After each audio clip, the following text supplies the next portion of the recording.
Hello everyone, welcome to our quick guide on Discovered's assessments, your best tool for evaluating potential hires to ensure you never make another bad hire.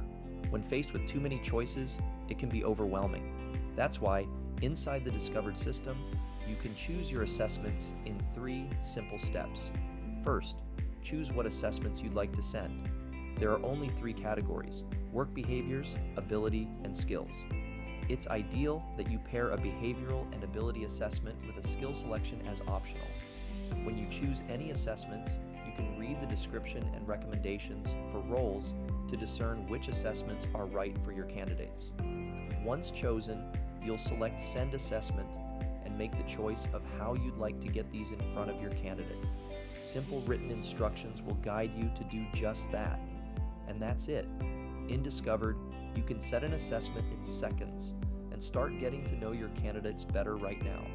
If you have any questions, you can access our support with our Knowledge Base Help Center and start a chat with Kingsley, your AI hiring assistant.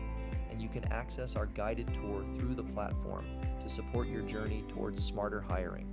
And best of all, we love humans. Feel free to schedule a call with your hiring coach anytime to get expert help optimizing your hiring process. Dive into a world of efficient recruitment with Discovered, the right talent, right now.